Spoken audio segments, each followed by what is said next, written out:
From this evening, I must give the British people a very simple instruction. You must stay at home. Because the critical thing we must do to stop the disease spreading between households. That is why people will only be allowed to leave their home for the following very limited purposes. Shopping for basic necessities as infrequently as possible.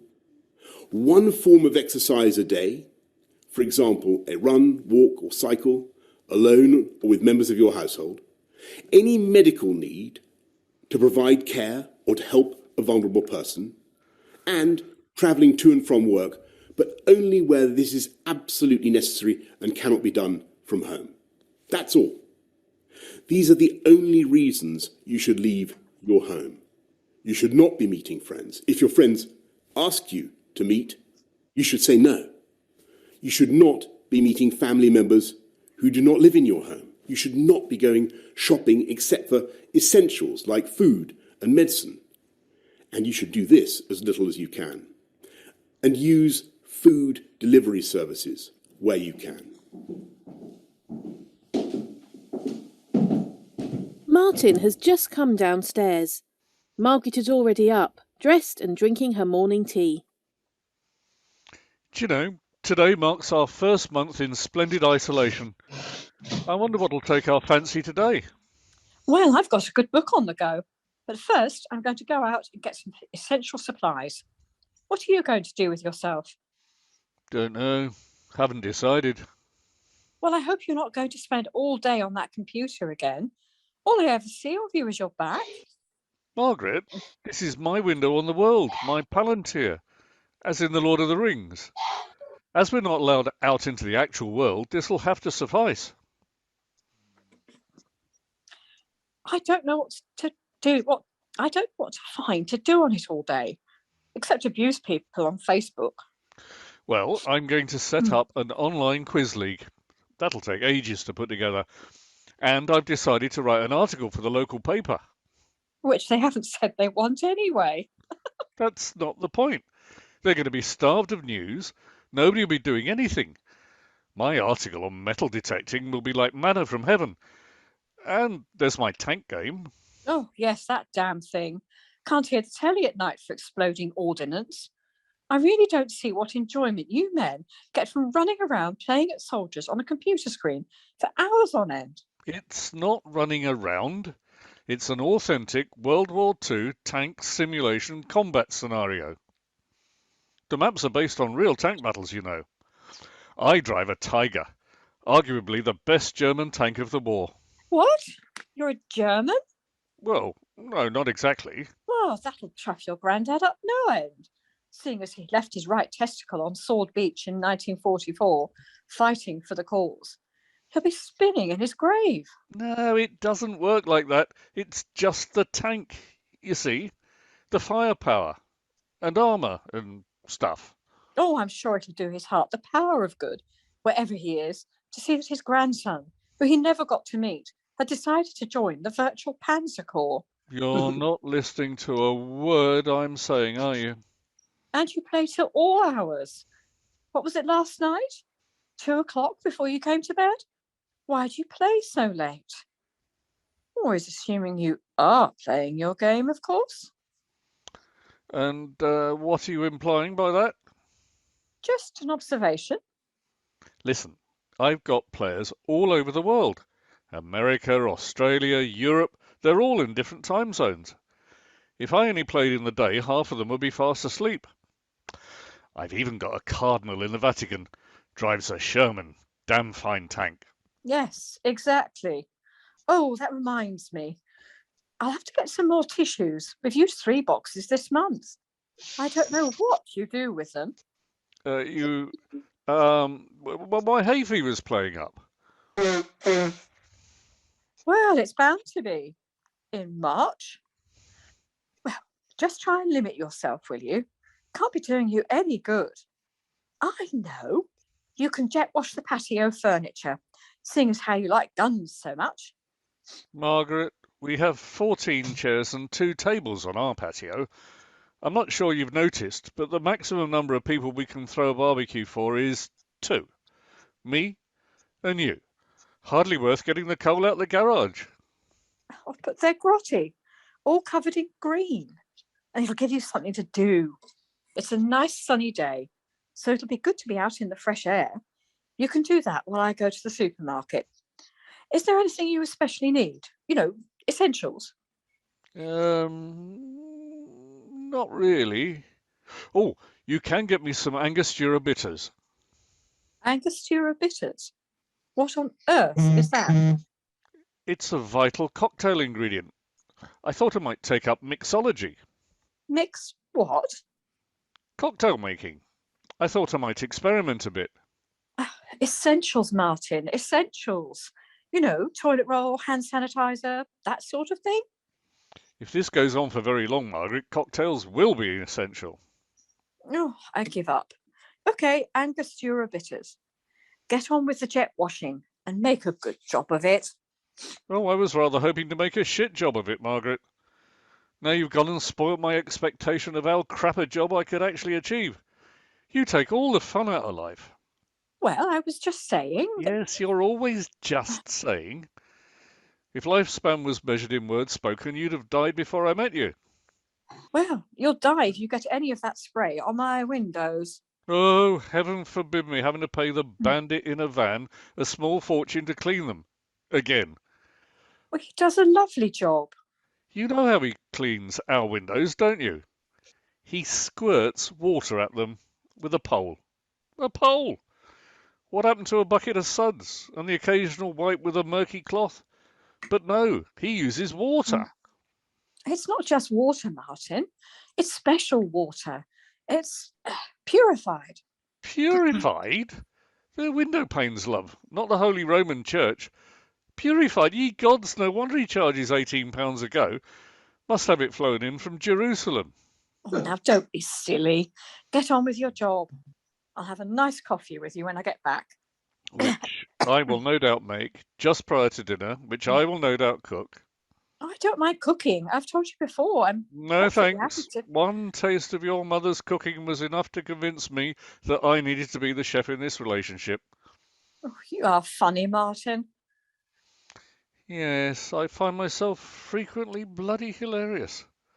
Sometimes I laugh until I cry.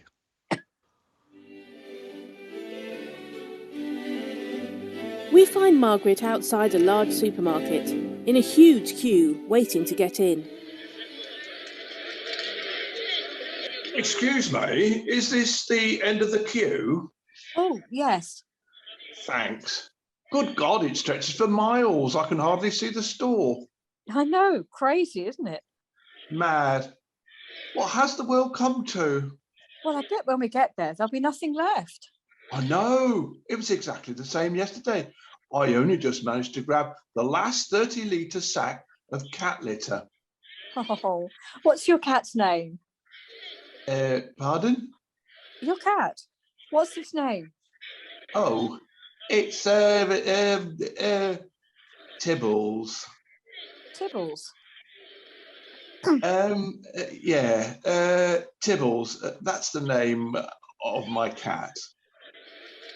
You haven't got a cat, have you? No. Jesus. But I am thinking of getting one. You bought a 30-litre sack of cat litter, and you haven't even got a cat. To keep me company while I'm self-isolating, you know. And what if you don't get a cat? What in God's name are you going to do with a huge sack of cat litter? It's not exactly versatile. What on earth were you thinking? I don't know. I just saw it, and it was the last one, and I thought, if I don't get that, some of the bastard would. So now you've got this big bag of entirely useless cat litter cluttering up your house. No, it's in the shed next to the puppy training mats. You don't have a dog either, do you? I was thinking it could keep the cat company. Anyway, well, at least we get to catch up on all of this telly we've been meaning to watch. Yes. No, actually. No? Have you not got a telly then? Yes, it's just that that's the room where we store. The toilet rolls? Yes, How many toilet rolls have you got? 50 50? packs of 20. Yes, 50 packs of 20 toilet rolls. You have 1,000 toilet rolls. Yes, we've tried arranging them into a sort of sofa sort of arrangement, but they're just not sturdy enough, even when we prop them up with the pallets of spam. Pallets of spam. Yes, How long do you think you can survive just eating spam? I don't know. I don't even like the stuff. Anyway, what are you shopping for? Oh, I don't know. Anything I can get, I suppose. We could do with some fresh fruit and veg. Huh? You've got no chance unless you're looking for a sapodilla or something. Sorry, sapo what? Sapodilla. It's a fruit from Central America, a bit like a pear, but tastes like a mixture of root beer and brown sugar. Very popular in Mexico, apparently. Oh, sounds rather nice. Do you think they'll have any? Love, this is Tesco, not Tijuana. Mind you, I think you'd struggle in Tijuana at the moment with what's going on. I'd ask at customer services. That's your best bet. No, I didn't actually want any. It's just that you said that. Really? It's hard enough shopping for stuff you do want without starting on stuff you don't. I'm sorry. I do wish they'd get a move on. I can't stand here all day. Oh, I suppose they're only letting in a few at a time. Social distancing and all that. I wanted them to deliver. Have you tried getting them to do that? No. They had a possible space they could offer me 3 weeks next Thursday, but I had no idea what they could bring me. Best part of a month to wait for 2 bags of dishwasher tablets, a gluten-free chocolate sponge, and a multi-pack of tuna chunks. No, thank you. I suppose they're prioritising the elderly and key workers, like doctors and nurses. And meanwhile, we're all stood here happily contaminating each other and keeping them all in work. Well, that's true. But what can we do about it? Well, I know what I'm going to do. What? I'm going to buy a bloody cat. I only hope it likes spam. It's now later that afternoon. Margaret comes in with the shopping. Martin is sat reading the paper. Yoo-hoo! I'm back. Oh, hi. How did you get on? Was there much in the shops? Do cats like spam? I beg your pardon? Cats. Do you think they like spam? You see, this is why I married you, Margaret. The thrill of the unexpected. You see, I met this strange man What man? in the queue at the supermarket. Was he buying spam? No, he's got spam. Lots of it. And he's feeding it to his cat? No. No. No, he doesn't have a cat. Sometimes I feel like I'm living in the Twilight Zone. So, what was he there for? What did he end up buying? Well, nothing. He never went in. Never went in. Then what was he doing at the supermarket other than asking you about cats and spam? No, I'm not quite sure. He was in the queue and then he left. Sounds funny behaviour to me, filling your head with cats and spam and then going without a buy or leave. Why did he wait in the queue and then just leave? I think he went to buy a cat. Margaret, what the hell are you talking about? Well, oh, look, you're getting me all confused. You're confused. Until 5 minutes ago, I had a life blissfully free of cats and spam. Oh, look, forget I ever mentioned spam and cats. I wish I could. Anyway, how did the jet washing go? Oh, fine. All done. Excellent. You'll thank me when all this is finished and we can have 14 people around for a barbecue. 10. Pardon? 10 people. But we have 14 chairs. Had 14 chairs. Had? Yeah, you know those 4 white ones, the ones that are turned green over the winter? Yes. Turns out the green was the only thing holding them together. And when I turned the jet wash on them, they sort of collapsed. Oh, Martin, they were my mother's. It's not my fault. Of course it's your fault.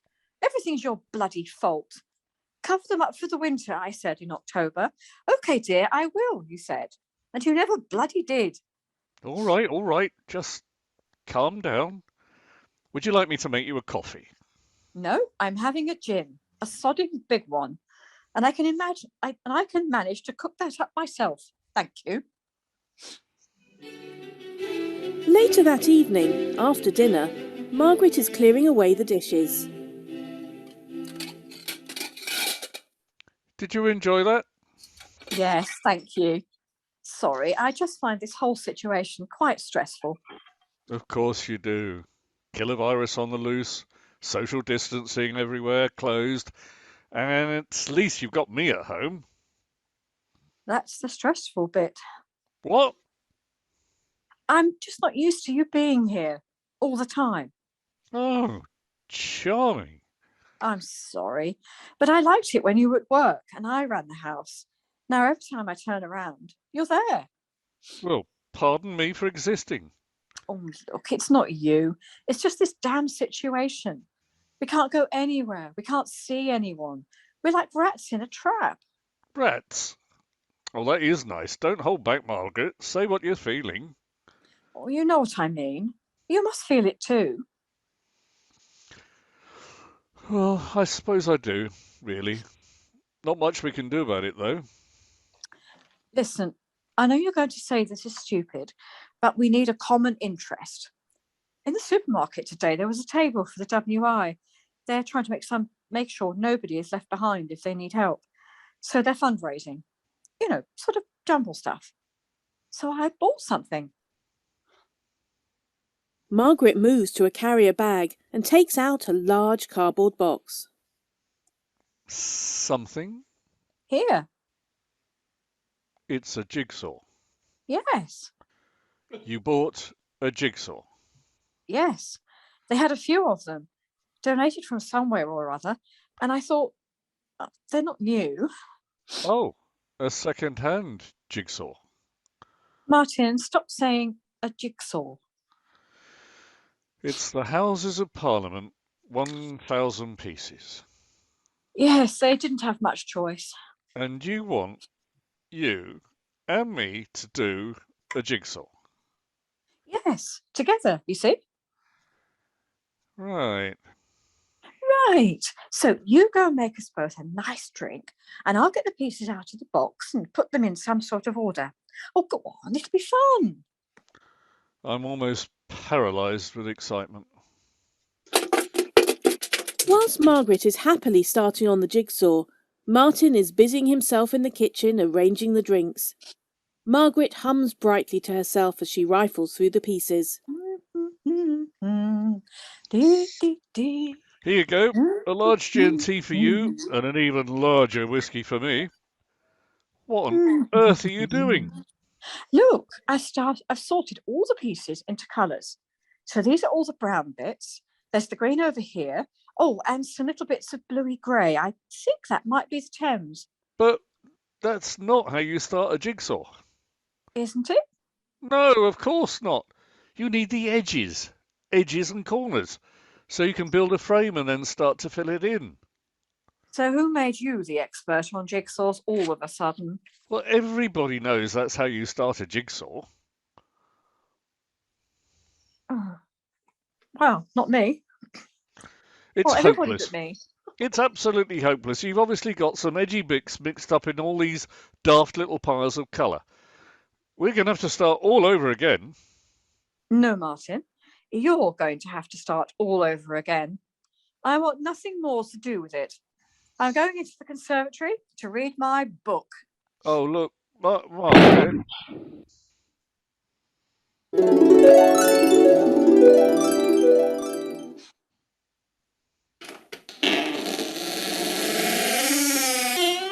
Margaret, What? you've been in there a long time. And I intend to be in here a while longer. I've got something to show you. I'm not interested. You will be. Come and have a look. Please? Please? All right. What? Over here. I was sorting out all those little piles of the same colour. What? Those daft little piles? All right, all right. Look, I took all of the brown bits and put them together. And? Well, look. What? Just look. It's a horse. I know. A horse? Yes. Well, what's a horse doing at the Houses of Parliament? It's the wrong box. What? You bought a jigsaw in the wrong box. Somewhere there's a couple frantically trying to put together a chestnut mare with the Houses of Parliament. Oh, you're kidding. I'm not. But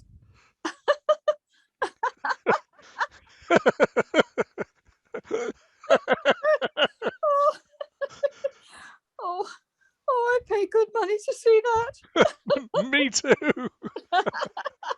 Oh, oh, oh, oh. Oh dear. Martin, What? we're all right together, aren't we? Of course we are. Come on here. Put the news on. Let's see what the latest is. Martin switches on the TV. And as the official hospital death toll for the last 24 hours reaches 542, the government has urged people to stay in lockdown to beat this virus. Scary, isn't it? Yep. Guess you'll just have to put up with me for a little while longer. I don't mind. Come on, let's go to bed. After all, we've got another exciting day ahead of us tomorrow. You've been listening to the Lockdown Chronicles by Martin Tyrrell, with Bob Gingell as Martin, Liz Smith as Margaret, John Coop as Man, and the announcer was me, Mandy Gasson. A special guest appearance by Boris Johnson. The play was also directed by John Coop on behalf of Q2 Players. Thanks for listening.